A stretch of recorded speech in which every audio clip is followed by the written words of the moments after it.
Take it easy.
Find the baby saurians? And I'm Toba. You must be the helpers that we've been waiting for.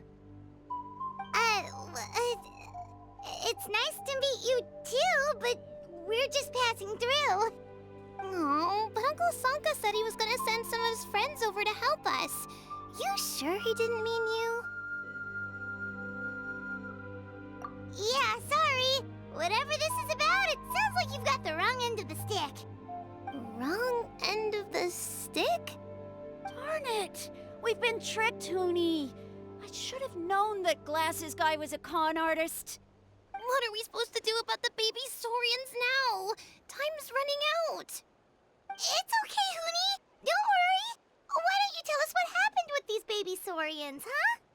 There's been a lot of unrest in the tribe lately, and my dad's saurian got injured. Her name's Nana, and she has 3 little babies. After what happened to Nana, her babies were so scared that they ran off and hid.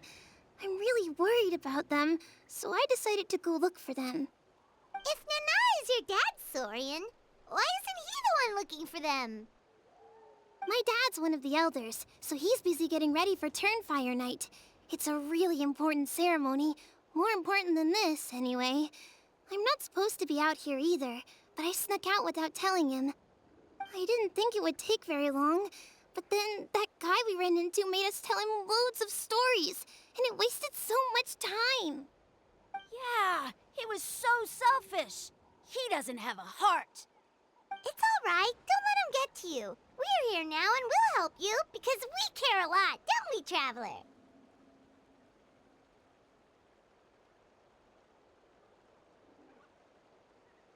They should be. I already managed to find their tracks, and it seems like they're hiding on the cliff.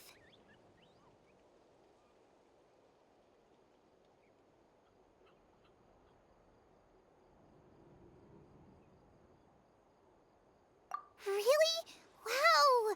Thank you so much, Miss Traveler and Miss Paimon. Awesome. You gotta be careful out on the cliffs, though. They're really steep. Even grown-ups have trouble climbing them.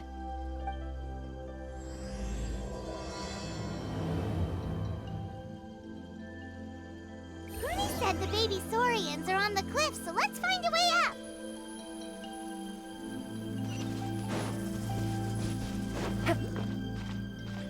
Yeah.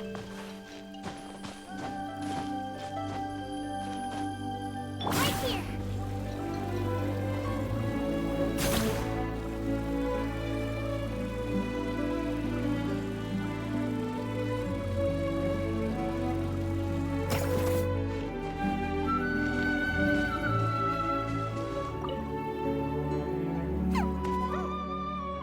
We found them! Well, if it isn't the gruesome twosome who wormed their way into our servant circle of friends.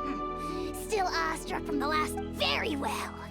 You heathens leave us no choice.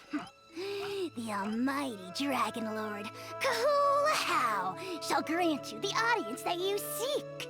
Come, pucker up. You may now kiss our feet. Wait, aren't you like Kenichi's sidekick? What the heck are you going on about? You're somehow managing to be even more annoying than the last time we met. Silence! Who are you calling sidekick? We are the Dragon Supreme, sovereign ruler of the Nation of Flame. We shall have you know that last time, were it not for Kenichi's earnest pleading on your behalf, you would have received not a single word of mercy. Oh, come on. You talk big, but Kenichi clearly has you under lock and key. That's more like it. If you must know, our humble servant begged us to investigate an abyss incident near Hoytzitlan, and we chose to grant his request. Abyss incident? See this little lizard? Its mother, a medium-sized lizard, came under the influence of abyssal power. In her confusion, she attacked my servant's tribe, then assailed her own offspring. Yikes! So how is she doing now? She was but a lowly bug fighting against the power of the abyss. Naturally, she has departed for the Night Kingdom. Such a fragile creature. Apparently, she ended her struggle by leaping from a cliff. Leaping from a cliff? My dear anemic flying ant, as addled with questions as your head may be, please keep them to yourself and wipe that absurd expression off your face. We are the almighty Dragon Lord Kahula, not a wish-granting fountain. Anemic flying ant? Cute! Just you wait. Two can play at the ugly nickname game. We sense a faint abyssal energy. An evil sorcerer must be lurking nearby, but they are well hidden. If you encounter any suspicious outlanders, be sure to give them a robust interrogation. Suspicious outlanders? Wait, are you mocking us? Ha! How dare you cast aspersions on your ruler, heathen! You're just lucky that our servant has such vile taste in friends. Otherwise, we would beat you black and blue, and then purple, then black again! If you're not here to kiss my feet, then get out of my sight. Do not impede the work of the almighty Dragon Lord, Kahula. The potty mouth on that guy! Paimon is furious! Still, good to know about the abyss threat, huh? Wasn't expecting that. Let's not get sidetracked.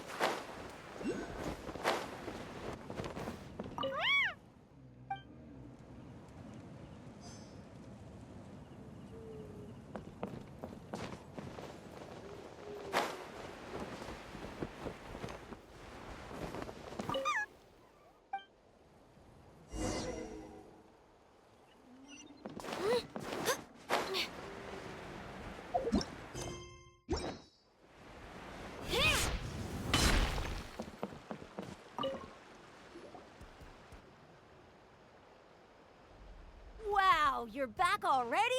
That was so fast. I'm so glad that the babies are all right. Thank you both so much. Now we can finally go home and stop worrying about them. You're welcome. Piece of cake!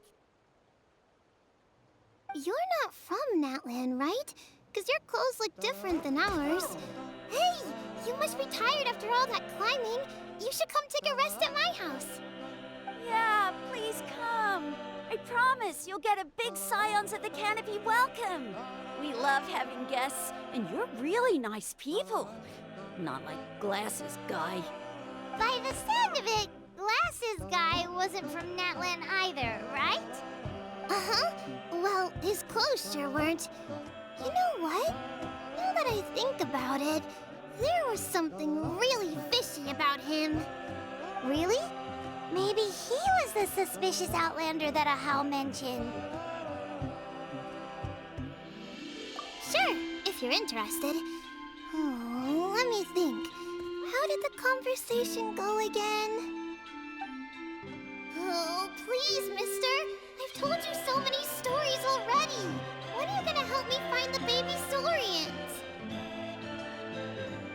Just one more story. One more, I swear. Why don't you tell me more about that ball of fire? I heard that there was a huge transparent ball of fire that used to burn 500 years ago, 1,000 years ago, maybe even further back than that. Oh, you mean Turnfire. That's where the ancient name Mollypo comes from. Oh, wow. So it was the origin of an ancient name. That's impressive. Uh-huh. There's a story behind every ancient name. The legend goes that the Turnfire first appeared in the era of the Grand Alliance. It was used by the tyrant Och Khan to rule over Natlan and oppress anyone who opposed him. Turnfire is different from normal fire. If you get set on fire with it, you'll feel horrible burning pain from behind you, but you won't die from it right away. And whatever you do, you mustn't turn back to look at it. Why? What happens if you turn back? As soon as you turn around, poof! You get burned to a crisp. Well, good golly gee. I mean, it's one thing to singe someone's clothes, but burning people alive? That is a big no-no in my book. Right? How nasty is it to burn someone from behind and not even let them turn around to look? Och Khan really was an evil tyrant. Yes, shocking behavior. Now, let me guess. Eventually, a valiant hero came to save the day? That's usually how these stories go. Good guess, Uncle Glasses. Seems like you really know your stuff. The hero was called Yupanqui. He's the ancestor of our tribe. Yupanqui was friends with Och Khan the tyrant, and also Yupanqui, the first Pyro Archon. He was working as an ordnance officer for the Grand Alliance at the time. He didn't like how Och Khan was such a cruel tyrant, so he stole the Turnfire and threw it at the Och Khan's army. The soldiers couldn't defend against it, and they all got turned to ash. And that's how our ancestors set our people free. But just as he was about to leave the city, he thought he heard Och Khan calling out to him from behind. It caught him off guard, and he turned around to look. But Och Khan wasn't there. All he saw was a city burned black, an army in ruins, and giant flames reaching up into the sky. A split second later, the flames he saw burst out from inside his eyes and swallowed him up. All it took was a single glance.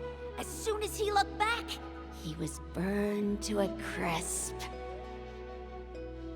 The question is, was this the price he paid for stealing the Turnfire, or the price of turning back? Nobody knows the answer. But the fire that consumed Yupanqui burned more fiercely than any other. It burned for 100 days until it burned a hole right through the ley lines. And then, the flame dropped into the deathly dark Night Kingdom, where it still burns to this day. The grown-ups say that it lights up the path that leads to the next life. But for the dead to be reborn, they have to accept the flames and be purified by the fire first. It's like a final look back at your life, where you have to answer for everything you did.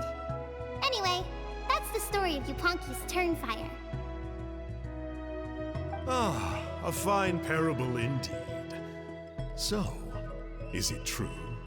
Is it really possible to find this fire in the Night Kingdom?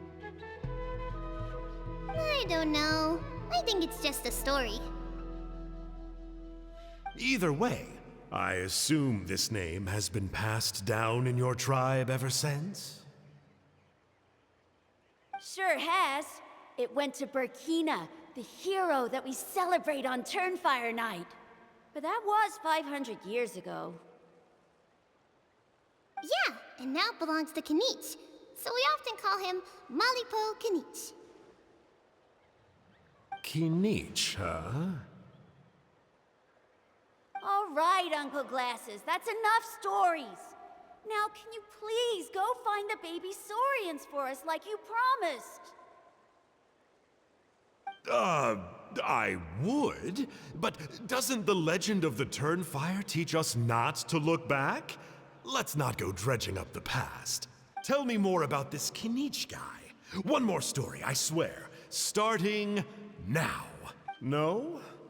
Careful, Toba. You look dangerously close to cursing me out right now.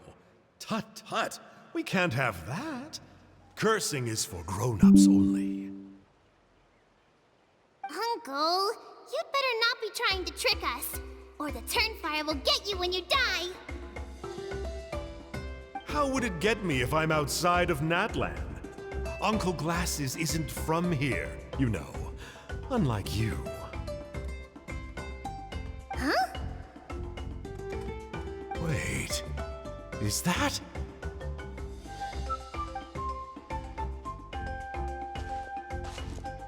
All right, kiddos. I'm a man of my word. Two of my friends are on their way here, and, yeah, they'll help you out on my behalf. Work them like dogs, okay? That's what they're here for. Don't go easy on them just for my sake.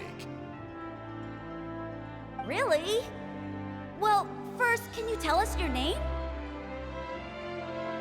We met at the foot of this cliff, so beneath the peaks, let's go with Sanka. Seriously? If you don't believe me, turn around and see for yourselves. They're right behind you. Huh? Where? Oh, wait! Uncle Sanka, where did you go? Yeah, definitely a fishy character. It sounds like he was digging for info about the ancient names. Yeah, and not only that, but he betrayed us too. He'll pay for this. All he got out of us was some stories, though. What's the worst that could happen? Traveler, maybe we should go tell Kinich about this. Ahau says he's investigating it, but he's a bit of a loose cannon. We probably shouldn't take him at his word. Huh? You know Kinich? Not very well, but we have met him before, and one time we had a meal together. Aw, man, I'm so jealous. I never even spoken to him. He's so cool. He's the Saurian hunter, and he has a really awesome ancient name. Me neither. I don't think my dad really likes him, though. He always tells me to stay away from him. Probably because of that little creep he always hangs out with. He's nasty, and he's so full of himself. Oh, the creep who calls himself Kahul Ahau? Yeah, we've had the pleasure of meeting him too. He sure loves pushing people's buttons. Exactly. I don't know why Kinich partnered up with him. Why didn't he pick me instead? Uh-oh. Hoonie, look how late it is. We've been out way too long. We better get home now or we'll get yelled at. Oh, yikes. You're right. Okay, well, this path here leads to our settlement. If you decide to visit, remember to come to my house. If there's anything you need, my dad can help get it for you. Hope to see you soon. We gotta run. Bye for now.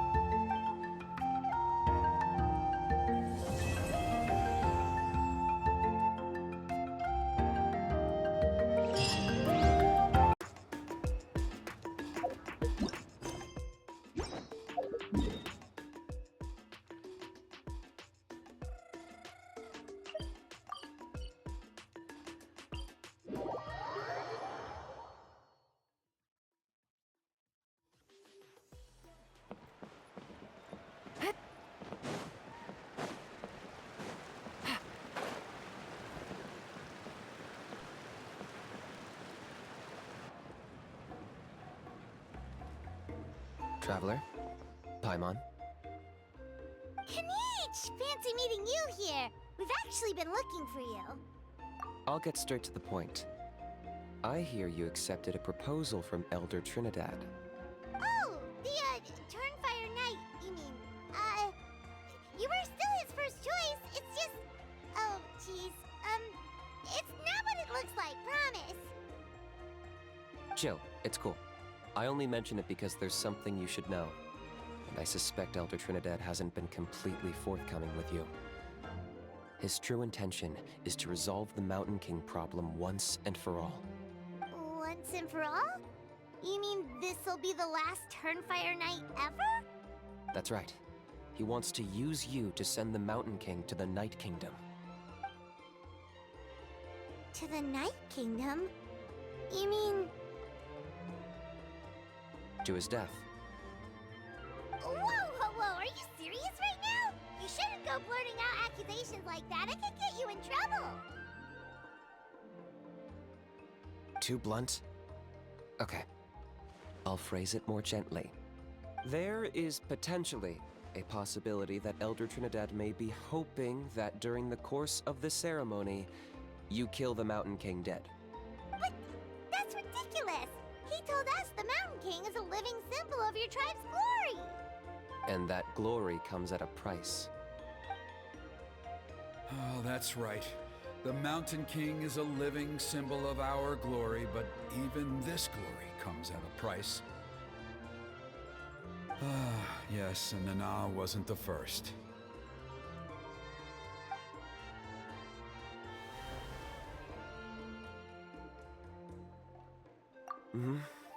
She likely won't be the last to lose her life either. Still, is killing the Mountain King really the only way? It seems so extreme.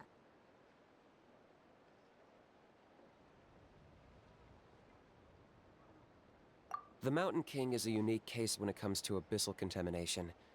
It's eaten away at him for so long that it has consumed him entirely, and the damage is irreversible. That evil power has both driven him insane and kept him alive over the centuries. So, to look at it one way, once it's completely purged from his body, the Mountain King will finally be able to rest in peace. In past ceremonies, we've only purged around half of the abyssal power. This was to strike a balance, to keep him alive, but also keep him asleep. Trinidad didn't say anything about how much power he wanted us to purge, but he did say there were some more details to go over before the ceremony. Then it sounds like you'll know for sure soon enough.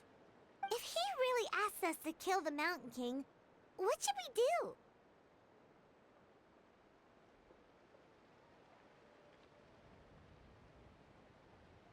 I know this must come as quite a shock, so I suggest you act like you didn't hear anything for now. But would you have time to visit the chief after your meeting with Elder Trinidad? I'd like to make a deal with you. What kind of deal? One that comes at a very reasonable price. I'm sure you have plenty of other questions, but we can talk more later. Good. See you soon.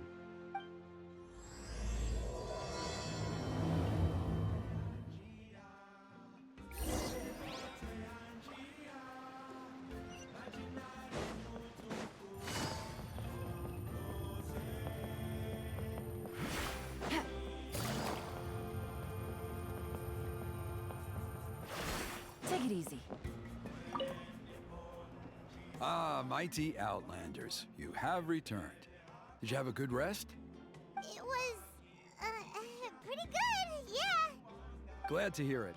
Things are progressing very smoothly on my end. Many of the elders have heard of your heroic deeds, including the chief. They all speak very favorably of you. There are still those who insist that the ceremony should be performed by the bearer of the Malipo name. But they're just stuck in the past. We need to move with the times. Plus, Kamish doesn't want to do it anyway. Exactly. So, now, it's time for us to discuss the finer details of the ceremony. We covered the fire lighting part of the proceedings yesterday. The next part is the purification of the Mountain King.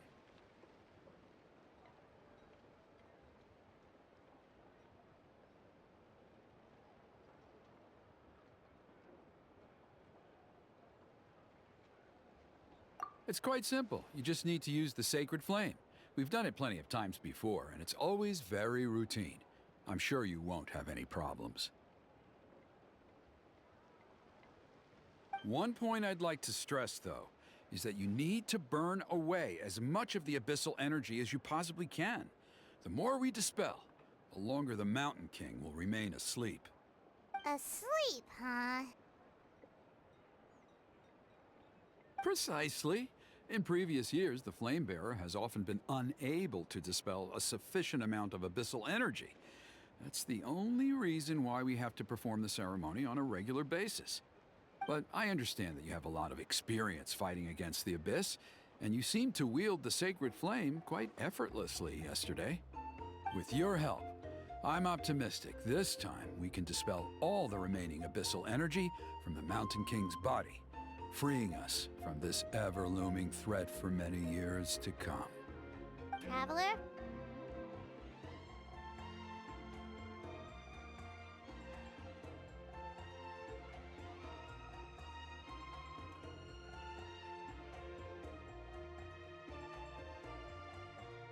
So this doesn't faze you at all, huh? You clearly have a lot of confidence in yourself. If that's all you really need to know, the ceremony's in 3 days. I'll come and fetch you when we're ready. In the meantime, feel free to take a look around our settlement. It would mean a lot to the elders if you got to know some of our people. And if you wouldn't mind helping them out with a few errands here and there, that would be even better. So now we have extra errands to run? Maybe we should add a little extra to the price. Haha, just a humble suggestion, that's all. It will help you gain the respect of our people, and as a mighty hero, I truly believe that's what you deserve. I'll be sticking around for the next few days, so if you have any questions, you know where to find me. Seems like Kanichi was right. We should go meet up with him right away.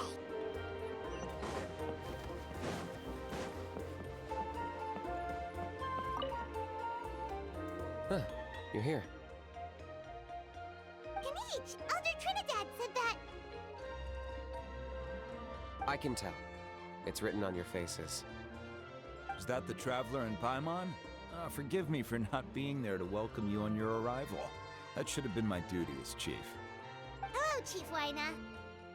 I only heard the news from Trinidad yesterday, so I asked Kanichi to invite you over for a quick chat.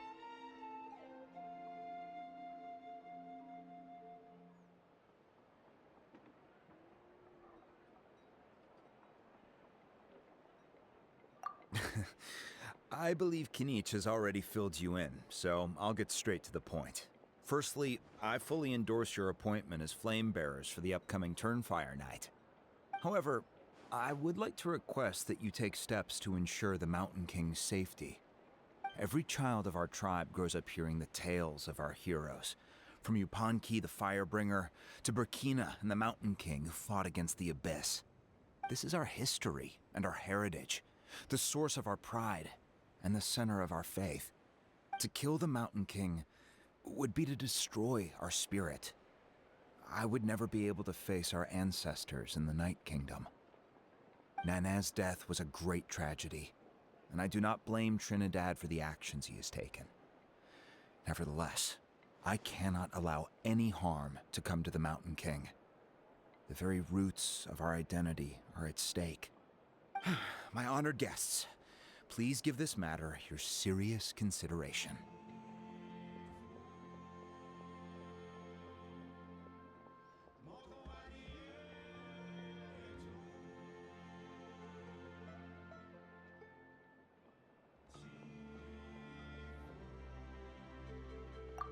Perhaps there is, but despite all our attempts to contain the situation over the years, we've not found it.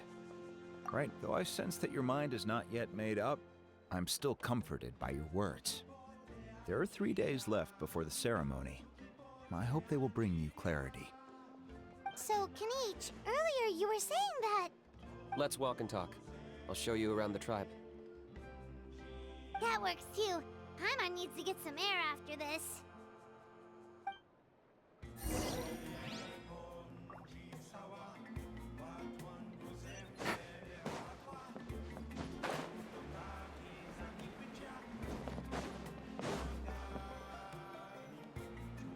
gosh! Paimon finally understands why you turned Trinidad down. You knew what he was planning, didn't you?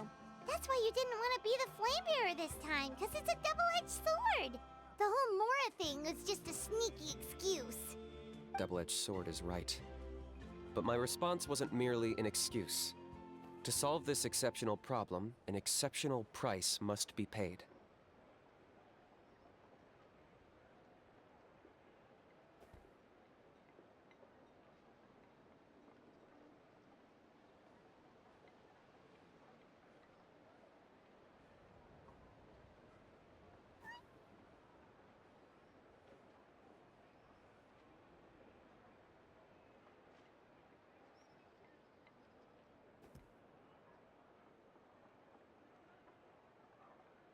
I'm working on it. Really? Well, come on then, let's hear it! In a moment. Didn't you have a question you were about to ask me? Oh yeah. What was it again? Oh, right! We need to talk about How. He's completely unhinged.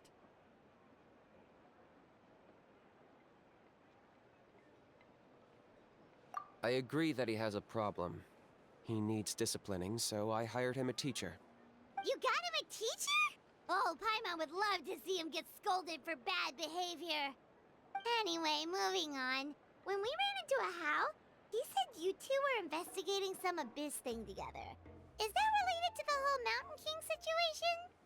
Yes, that's the angle I've been working on. I'm a Saurian hunter, but I occasionally hunt the abyss too. One time I was pursuing some purple demonic dogs when I accidentally entered a hidden space. I did some research after the fact.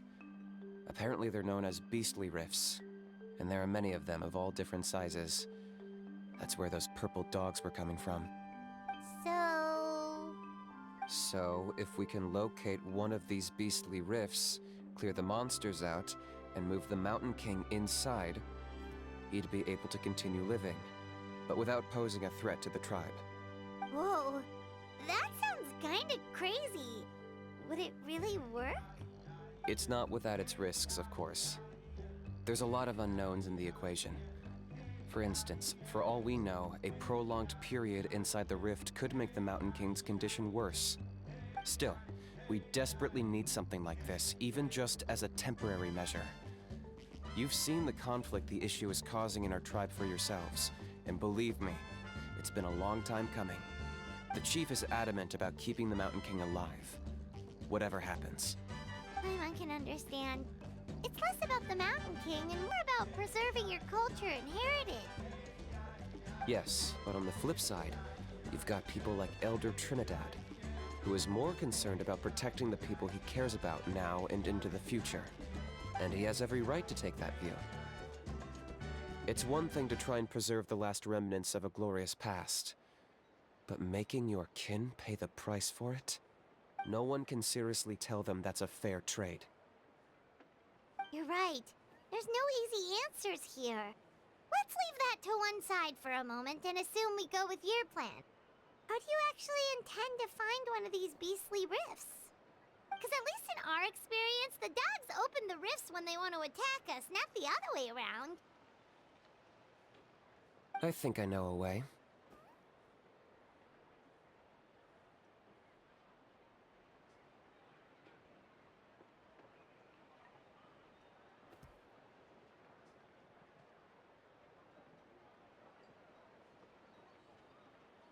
You have any better ideas? Not at the moment, but it just feels like using the power of the Abyss for our own ends isn't gonna end well. After all, the Abyss is what turned the Mountain King into a monster in the first place. People are gonna think you've lost your marbles. If it doesn't end well, then that's the price we pay. Everything in the world comes at a price. Even when Yupanqui, the Firebringer, stole the Turnfire, it cost him dearly. The Mountain King's erratic outbursts have brought tensions within the tribe to a boiling point. Unless this gets resolved quickly, everyone will be stuck in a stalemate. All right. So what's this deal you wanted to make with us? We're hardly experts on exploiting abyssal power. All I need you to do is keep people away from me. I'm getting harassed on a daily basis by people trying to convince me to be the Flame Bearer. can't afford to waste all my energy dealing with them. If you help me out, there will be a gift for you in return. Ooh, what kind of gift? Something well worth your while, I'd say.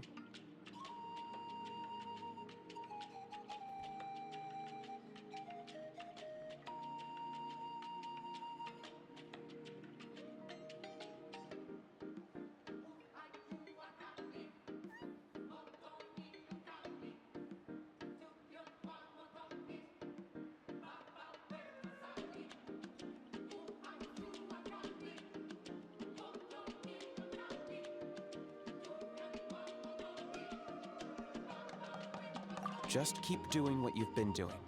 Integrate yourself with the tribespeople, so everyone comes to terms with the fact that we have a new flame bearer. That way, I won't have an endless stream of people coming to beg me to join the ceremony, and I can focus on finding a way to summon the beastly rift.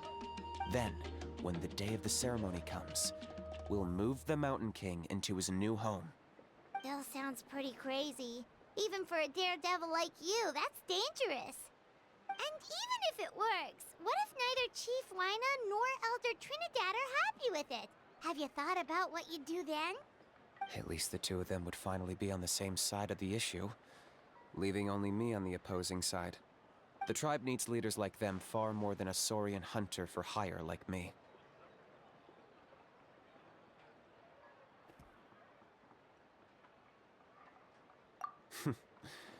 Can I take that to mean that we have a deal?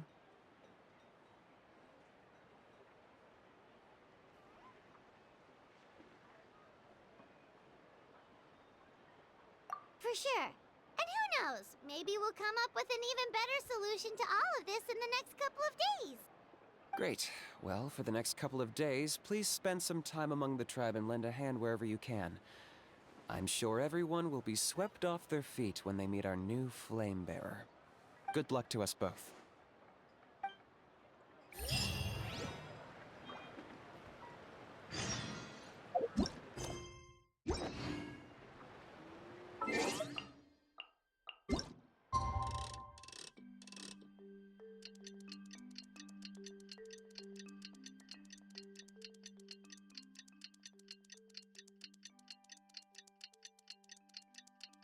We got a new coming in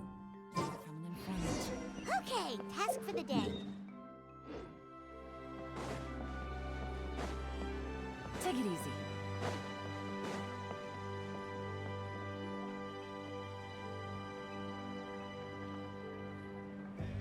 Pony, how can you call the Mountain King a monster? Because he hurt a lot of people. And look what happened to Nana. But it wasn't on purpose. The Mountain King is sick, that's all. He's been hurt by the abyss. That's true. But the fact remains that he's now a threat to all of us. How can you be so harsh to someone who's sick? If you don't take back what you just said, I don't know if we can carry on being friends. Toba, Kuni, what's wrong? Pony's saying nasty things about the Mountain King. It's not right. He's our hero. Once upon a time, maybe. But not anymore.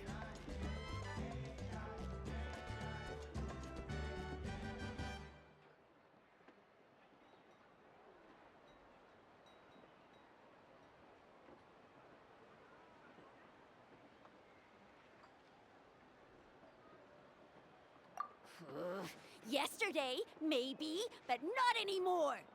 Toba? Fine. I guess my dad is right.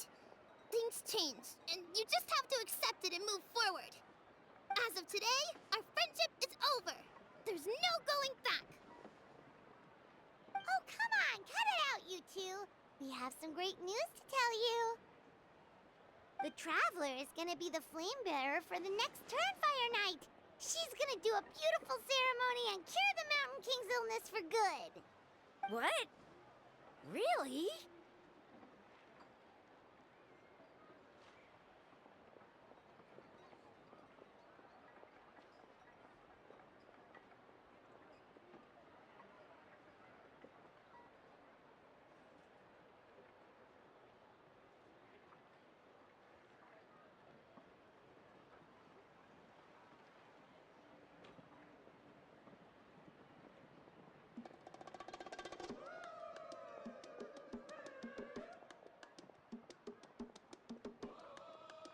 So that's what my dad wanted to talk to you about? To be fair, from what we saw the other day, you are pretty good at climbing cliffs. Probably just as good as Kanich. Wait, speaking of Kanich, where even is that guy? Oh yeah, good question. Is he not coming to the ceremony anymore? We can get him to come, but if he catches you two fighting again, he won't be happy. He'll be sure to give you both a piece of his mind. Oh, we can't let that happen. I've never even spoken to him before. I can't afford to make such a bad first impression. I didn't mean to argue with Toba. All I said was that the Mountain King has done some pretty bad things. He was the one who turned it into a fight.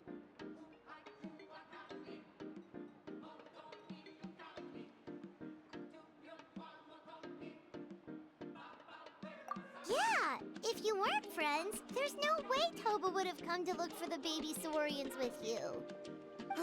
All right. Well, because it's the Traveler and Paimon and Kanich, I'm sorry, Toba. I'm sorry for all the mean things I said about the Mountain King. Dad just really misses Nana, and I was really upset that she's gone, too. Huh? Oh. I shouldn't have spoken to you the way I did either. It wasn't very nice of me. For the Traveler and Paimon, Kanich, and for Nana. I'm sorry too, Huni. That's more like it. Now you're best friends again. Guess so. Toba, if I ever say something mean about the Mountain King in the future, I'll make sure I say it to someone else, and not you. I'd better go buy some colored cloth for my dad now. He needs it for Turnfire night. Let's play again some other time. See you, Toba. See you, Traveler and Paimon. Okay. I'll head home as well then. See you next time. Okay, take care, you two. Even though they said they're sorry, it looks like their friendship isn't as strong as it was before. Let's just hope we can solve this once and for all. Come on, let's move on.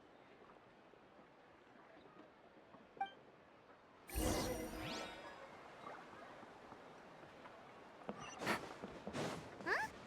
What's going on over...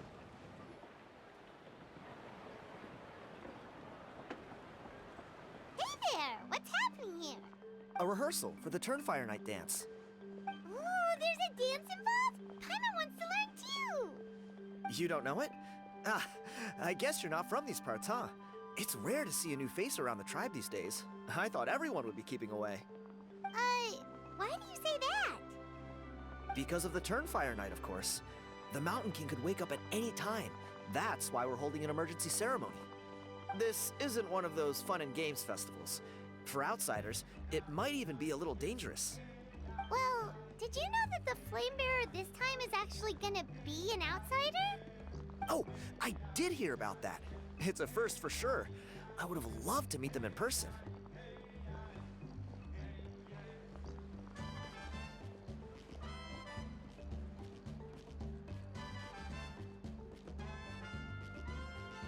What? Oh, it's you? Man, oh man. Well, this is a nice surprise. It's funny, I was just thinking that I'll probably miss out on meeting the new Flamebearer since I'm not taking part this time around. Then suddenly, there you are. Must be my lucky day. You're not taking part in the Turnfire night? How come? You're not an outsider too, are you? You must be joking. Watch this.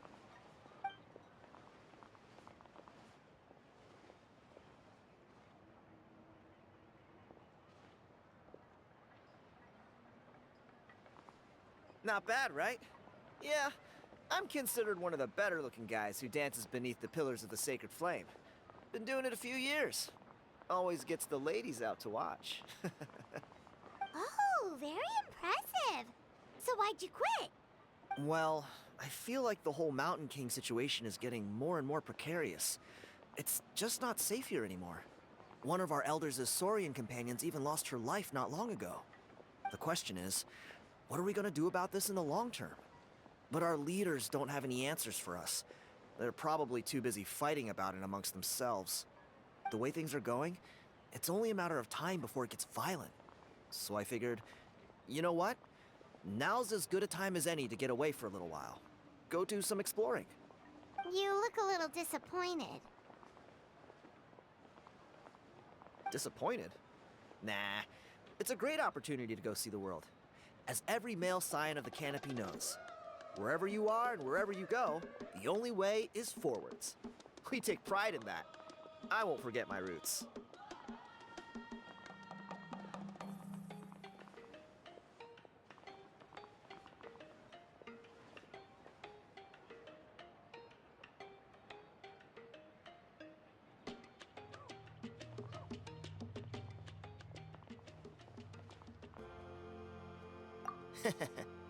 I managed to get in touch with the Saurian Relics Association. They gave me a simple test. Find a decent quality relic, and they'll make me a member. What's the Saurian Relics Association? You've never heard of it? It's a group of amateur history enthusiasts who do research on the ancient Saurian era. They're all about collecting relics and remnants from that age. Speaking of which, the guy who was Flamebearer before you, I've heard that his Saurian buddy comes from that time. A how? A how's a relic from an ancient Saurian civilization? Oh, yeah, him. So you know those two already, huh? Then, do you know how they met? It was deep inside some mysterious ruin, and they signed a contract there. The association folks say that the kind of contract usually comes with a huge hidden cost. Really? That sounds ominous. Who knows? But if it's true, Kinich can probably handle it. He knows what he's doing with weighing up contracts and costs and stuff. I doubt he'd make a contract that doesn't benefit him. Strangely enough, I actually happened upon a strange mural a while back, and it looked to me like it was depicting a Saurian and a human involved in some kind of Saurian-era contract ritual. Oh, does that count as a relic then? You bet it does. I was all ready to go take a picture of it and use it as my entry ticket to the association. But after all the abyssal activity recently, I heard that area's been overrun by monsters. The best laid plans, huh? I'll just have to wait and see if things improve. Or... you look like you know your way around a fight. I don't suppose there's any chance you'd be able to help? If all you need to get is a picture, that should be pretty achievable, right? The Traveler deals with monsters all the time. It's a piece of cake. Wait, you're seriously gonna help me out? Come on, it's no big deal. Compared to some of the things we've been roped into before, this is nothing. Pyro Archon above, you two have hearts of gold, you know that? You're the kind of people who could dive into the Turnfire deep in the bowels of the Night Kingdom, and it wouldn't burn a single hair off your head.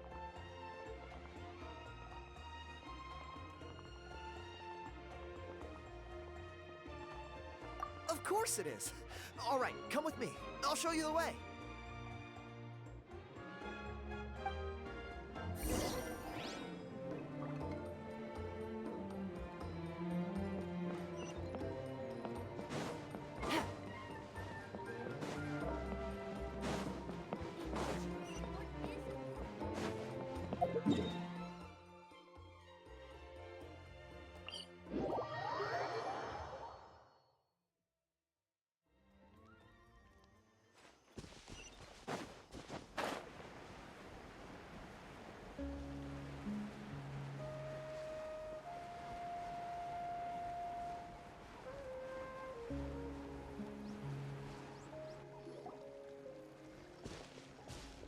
There it is. It's inside these ruins. As you can see, the place is crawling with monsters. Alrighty then. Stay back and take cover, Tiago. This could get dangerous. We'll take care of him. Great minds think alike. I'm not about to cramp your style.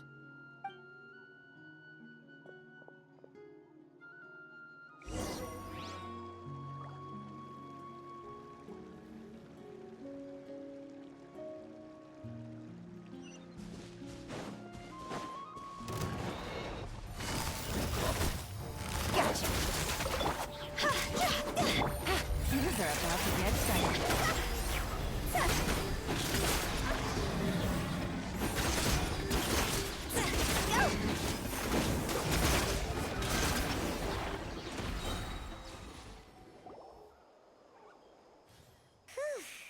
That should be the last of them. It's a good thing Tiago had the sense to stay in his hiding place, or things could have gotten really hairy for him. Hey, look! That's gotta be it, right? Definitely looks like a mural. True. Now that you mention it, most ancient murals take up a whole huge wall. This looks more like someone with a paintbrush got bored and started doodling. It does match the story he told us, though. There's a Saurian and a human. So, is that supposed to be what an ancient contract ritual looked like? Whatever. We're not here to decipher it. Just photograph it.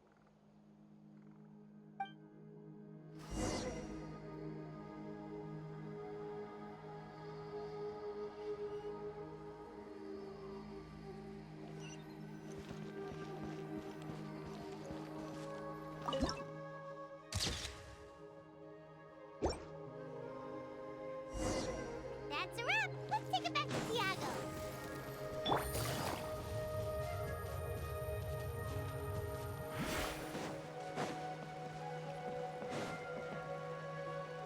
You've been robbed? Oh, Ponche. And I thought my luck was bad. Oh, I put blood, sweat, and tears into that, and now I've got nothing to show for it. Some gap-toothed goon stole it from me.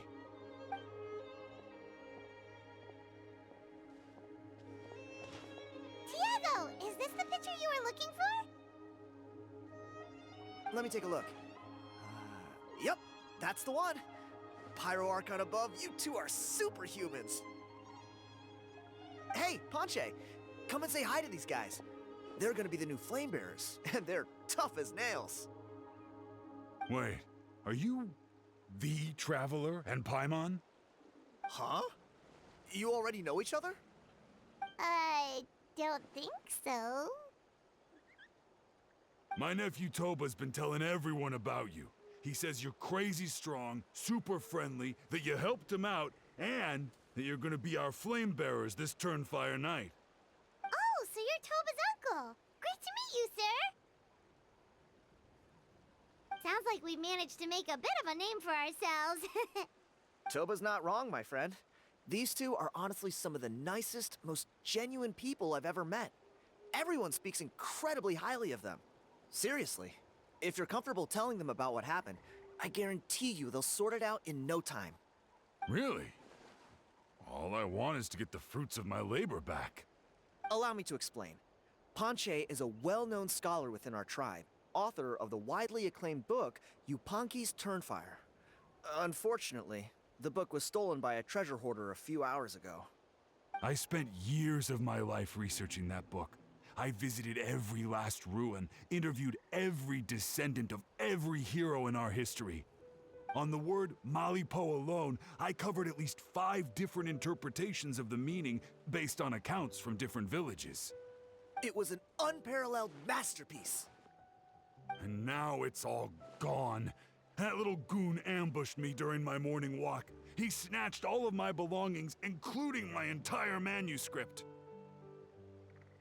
That book was everything to him. It's like they robbed him of his soul when they took it. Look at him. Lost and listless. He's a shell of the man he was. Dear honored guests of our clan, I am but a helpless old student. If only for Toba and Tiago's sake, please help me, I beg of you.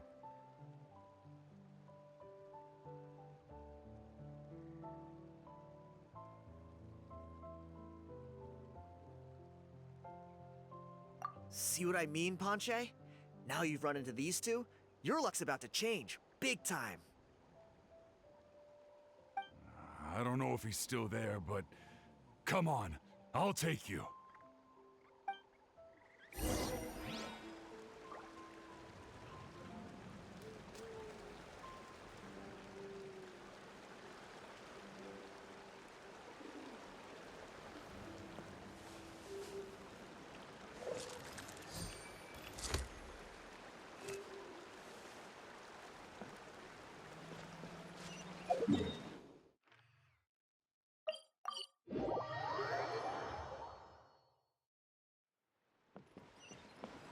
Take it easy.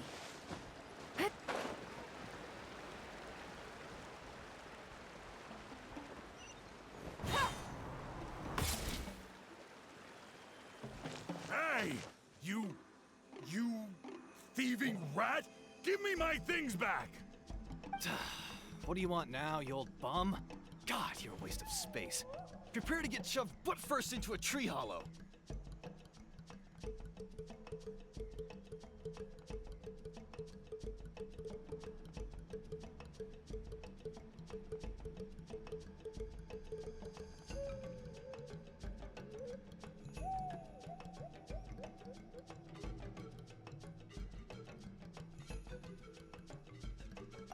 Oh, what's this?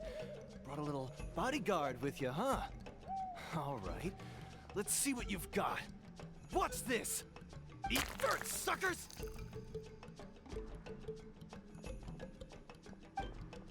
Hey, he's trying to get away! You good? Let's chase him down!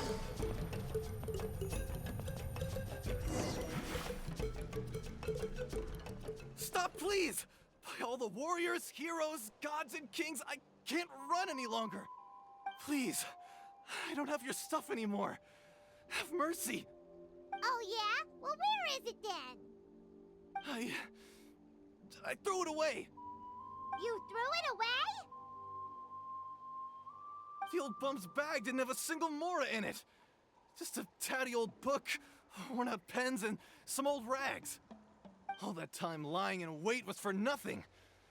I was so mad, I just threw all of it away. Is that really the truth? Okay then, where did you throw it away? The same place you found me. Look, I swear on the Pyro Archon it's the truth. May all my worldly possessions be turned to ash by Turnfire if I'm lying. Okay, that's a pretty strong oath. What do we do now? It sounds like he's telling the truth.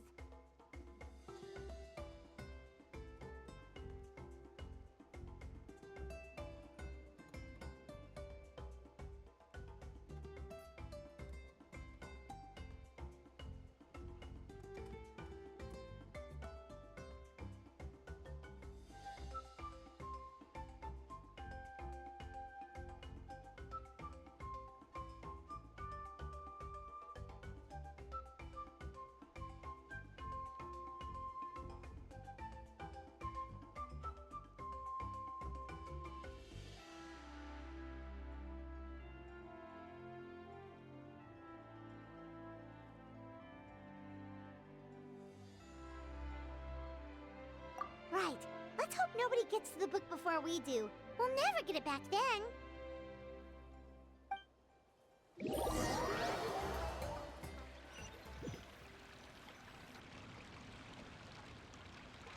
Although the Turnfire is a heroic symbol in Huitzatlan, it always comes with the more ominous implication of eventual tragedy. This holds true for all bearers of this ancient name in recorded history. Each one of them died of non-natural causes, as if the specter of the Turnfire was always lurking in the background. This appears to suggest the existence of some higher power that is always watching the name-bearer, examining their actions, and eventually demanding payment in return. None can escape this payment, unless, perhaps, they could honestly swear by Turnfire to never make a single mistake in their entire life. Yupanqui's Turnfire. What an incredible work on ancient name philology. I can't believe it was just lying there for me to take.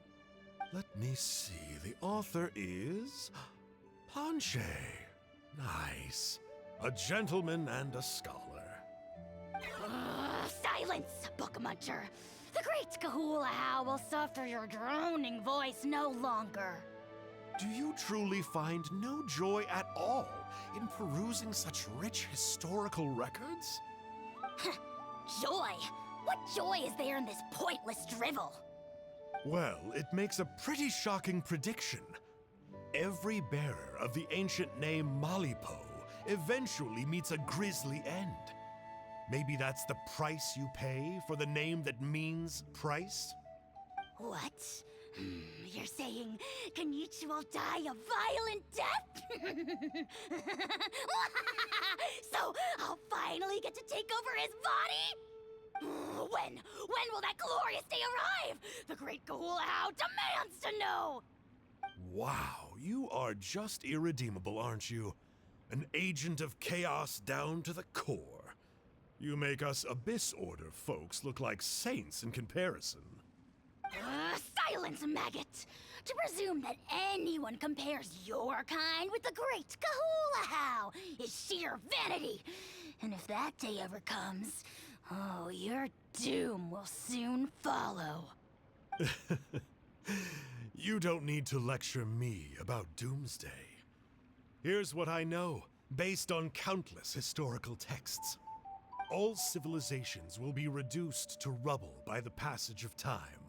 From ancient kingdoms, to heavenly thrones, to worlds beyond, there are no exceptions. But from the ruins of every civilization, the dust will rise and never settle, thus transcending the confines of time. That dust is what we call a civilization's spirit. And you, great Kahula How, are one such speck of dust from a bygone age. I've paid dearly for the chance to observe you up close. Now, let me take a good look at you. We'll see whether any memories of that age still remain inside you.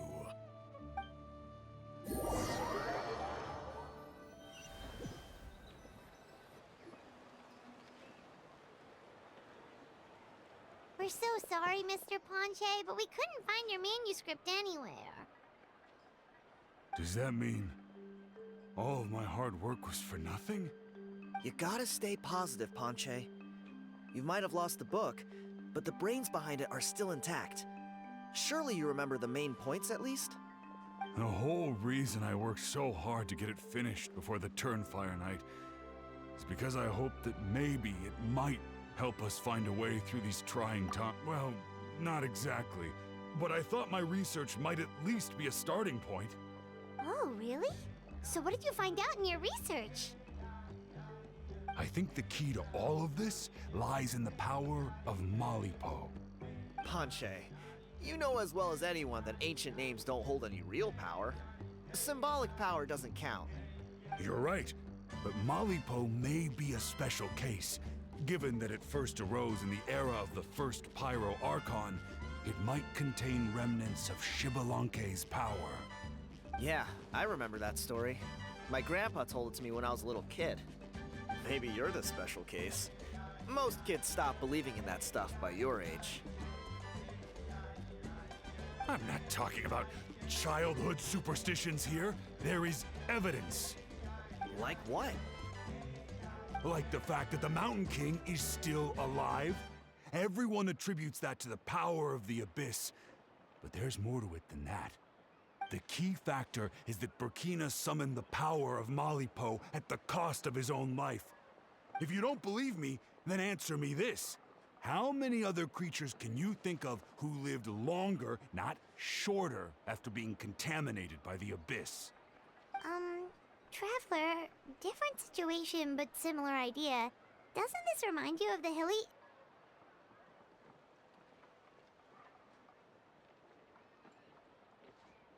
So, I came to the conclusion that Malipo must refer to some mysterious ritual involving a tit-for-tat exchange. It began with the first Pyro Archon, fell with the Grand Alliance, then was buried in the Night Kingdom. And now, it awaits the call of its new bearer. Hey. Sorry to interrupt, Ponche, but you seem to be getting a little overexcited. I'm sorry. I was originally planning on presenting my findings to Kenichi. I'd hoped he would be attending the upcoming ceremony. Sounds to me like you dreamed up one fanciful theory to support another. Kenichi, what are you doing here? I more or less finished what I was doing, so I came to have a quick catch-up. Now a good time? Kenichi! I'm onto something. I haven't worked out all the details, but you have to attend the Turnfire night. So Mr. Ponche here has done a lot of research on the history of the Turnfire, and thinks he might have found a way for you to solve the problem. I'll be there, Ponche. Let's go.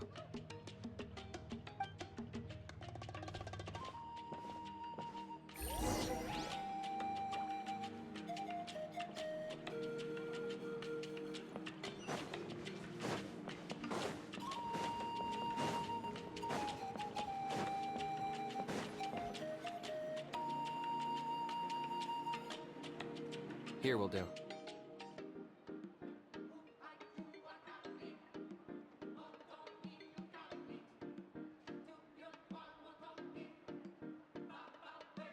Yeah.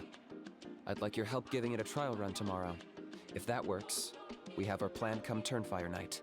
Sounds like you're not considering Ponche's idea.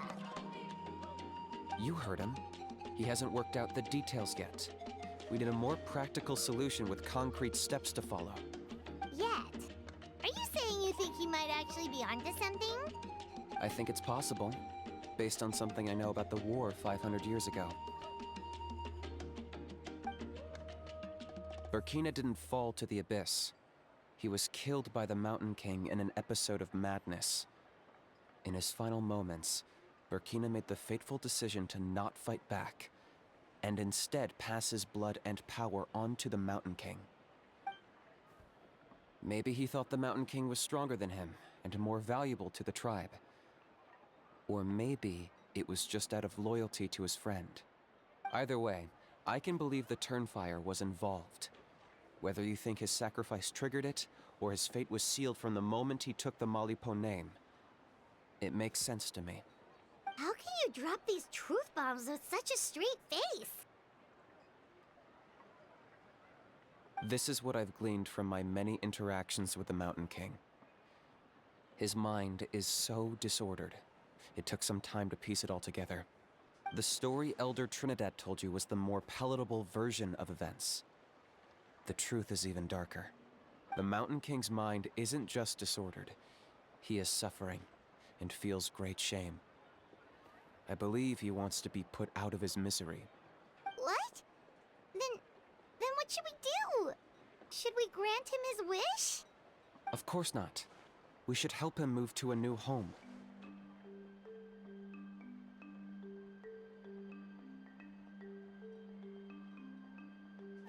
It's the only practical solution. The Mountain King is a hero to my tribe. An object of worship, even. Ending his life would be like desecrating a statue. Still, he's been the cause of multiple disasters, and we can't afford to have any more. Ugh. Practical solutions hurt Paimon's brain. Can we follow our hearts next time?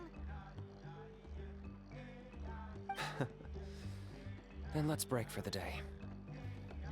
I've already found a suitable venue for tomorrow.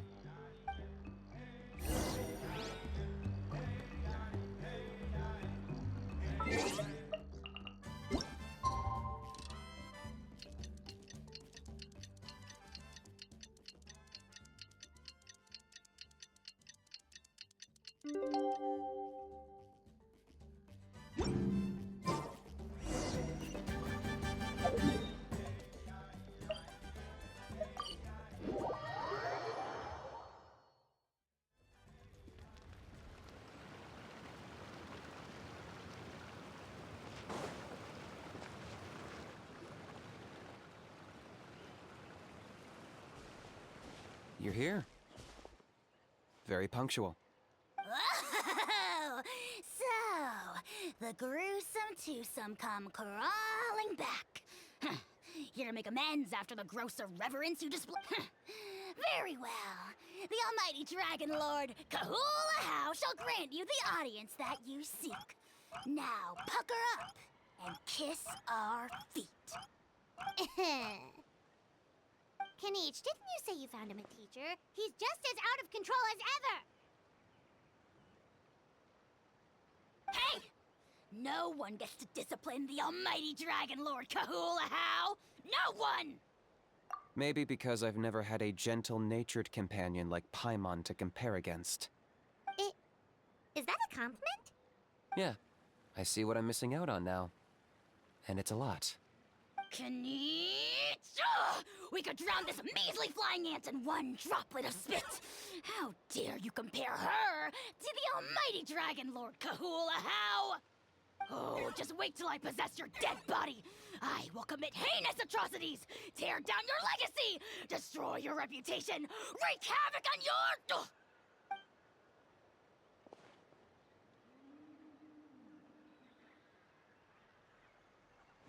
Traveler, Paimon, let's get down to business. Once we've opened the beastly rift, you're welcome to toss a How in there for a couple of days. With pleasure. You don't need to ask twice. I got my hands on this device in a trade. It's meant as bait, but it'll also stabilize the abyssal energy. The rift towns will tear through space to get to this. Once they're here, we take them out and claim the rift for ourselves.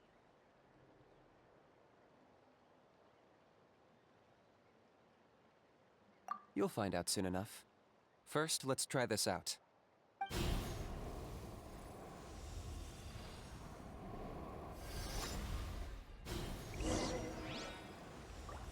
They'll tear you to pieces given half the chance, so be careful.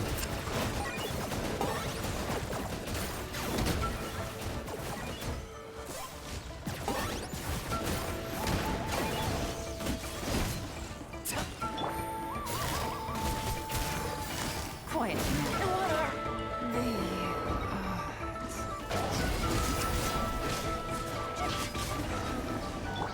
Strike a pose. Uh-oh. Are there even bigger ones on the way? You see, Kinich? I'm a man of my word. In fact, I'd say I under-promised and over-delivered. Nifty little gizmo, isn't it? I take it this is your true form? Now that our deal is complete, it's time to start the next phase of our relationship. I made a promise to the great Kahula-How, and now I'm here to seize your body for his use. Cliché, I know. The hero's trusted partner sells him out to the abyss in a shocking act of betrayal. Cue bad guy speech and drawn-out death sequence. Huh? Angel? Huh? Huh? What are you two doing here? Oh, Mr. Kinich, this is not what we agreed on. Traveler, this is the gift I got you. I know you're looking for intel on the Abyss Order, so I thought he might be of use to you. But it looks like you've already met.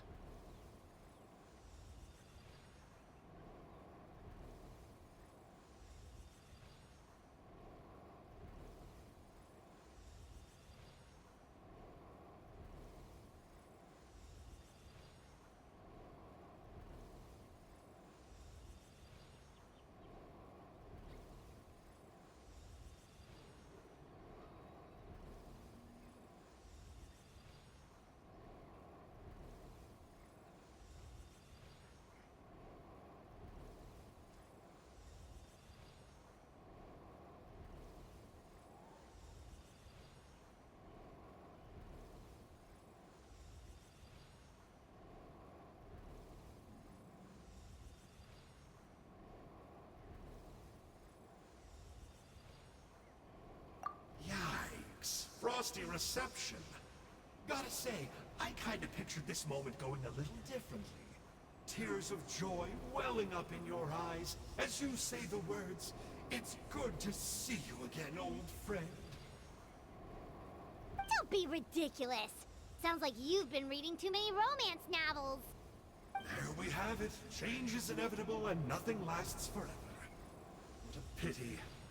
Well then, time for you to meet the new me. This time, please call me Sanka. Sanka! Aha! So you're the glasses guy!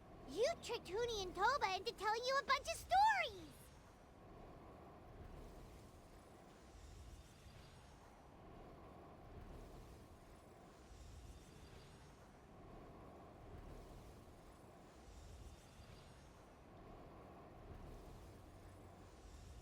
What does it matter? A name is a superficial label. It's what's deep down inside that counts. And I've shown you the deepest parts of me.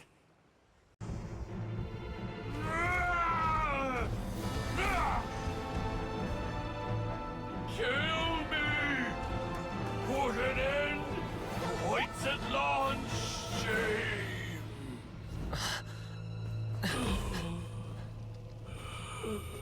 By past fuel and present flame, life marches ever on. Oh, Burkina, I must atone.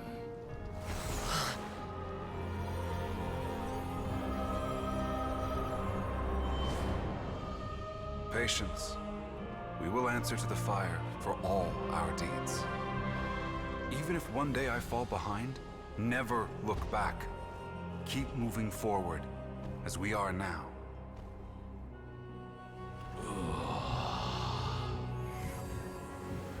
Live with your guilt and shame. This is the price to pay.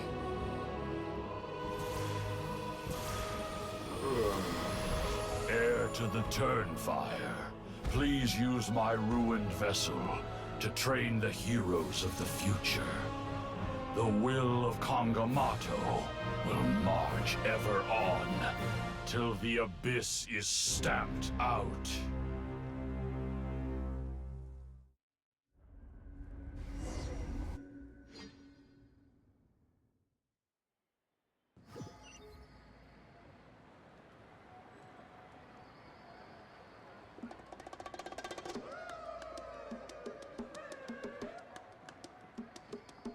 Silly churl, Billy churl, silly Billy Hilly. Whew! Pretty eventful day yesterday, huh? Traveler, you've come at just the right time. I have some good news for you. Trinidad's condition is stabilized. He suffered burns on much of his body, but we believe he'll survive. Guess that's the best news we could hope for. Paimon has to ask, is everyone in your tribe such a risk-taker? First Kinich, then Elder Trinidad? Is this the scions of the Canopy's adventurous spirit in action? We're simply not afraid to charge ahead into the unknown.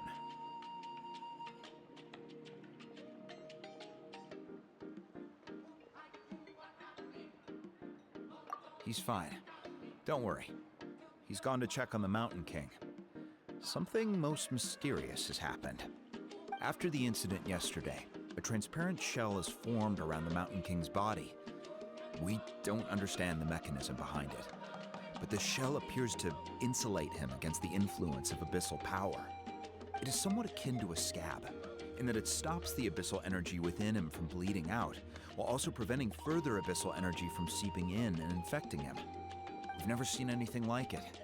The tribe's most senior elders believe it was caused when he was burned by the sacred flame, similar to the way burned wood becomes charcoal. I think their theory makes sense.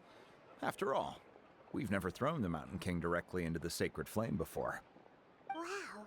So it's made a barrier against abyssal energy? That's a good thing, right? It's practically a miracle from what we've seen of it so far. It means that the Mountain King's level of abyssal energy is now stable. No longer will we need to perform an annual cleansing ceremony. Wow, that's amazing!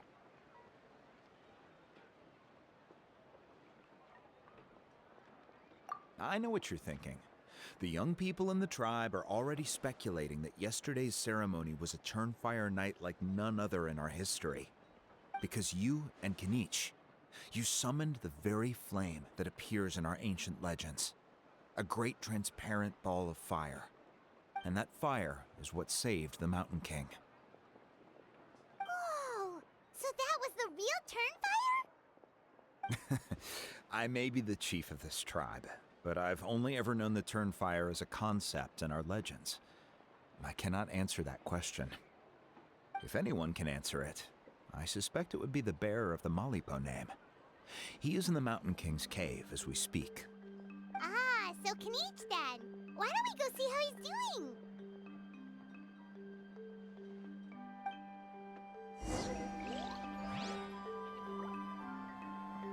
Hey,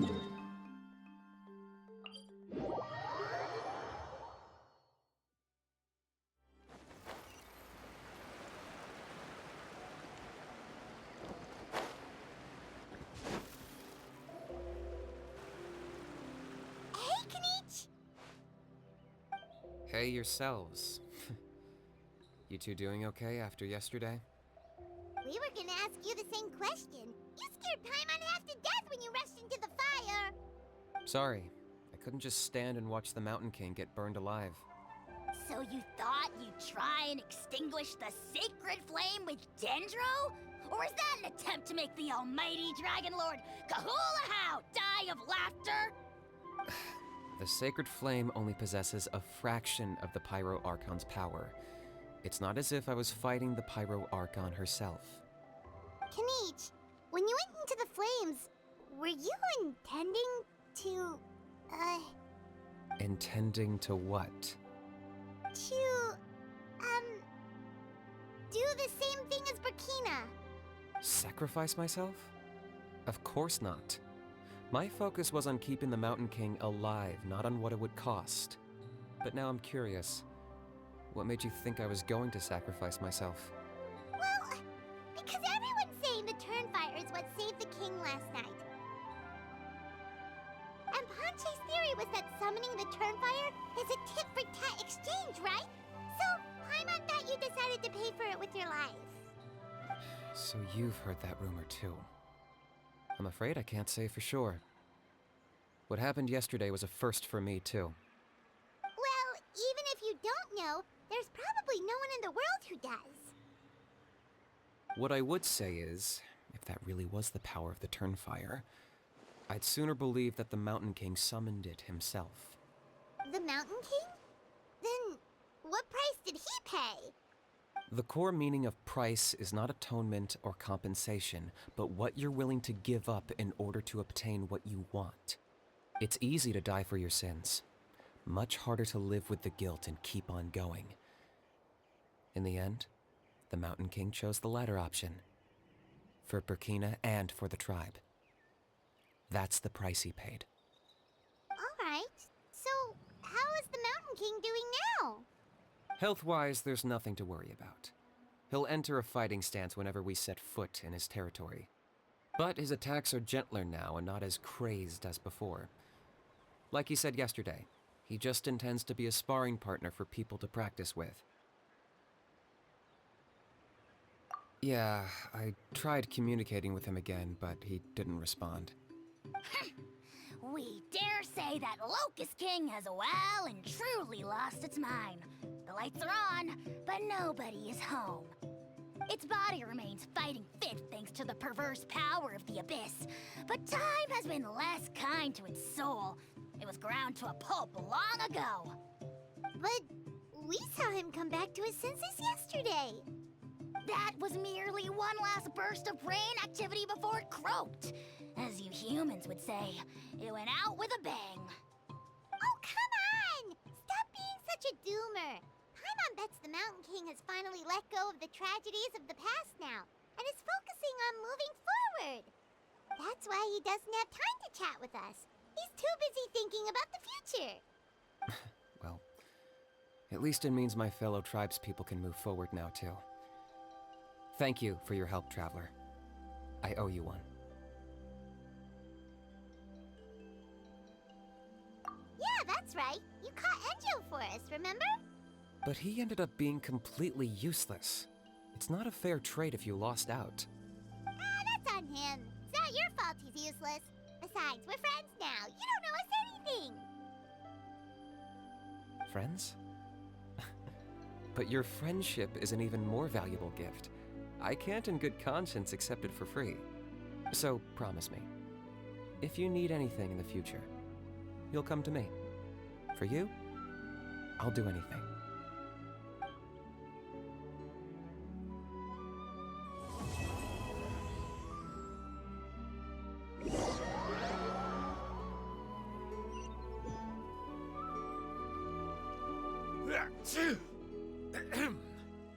So, in the end, only poor little Huni got the sad ending? Yeah, Everyone's happy except me. First Nana, then my dad. Why does everyone in my family have to suffer?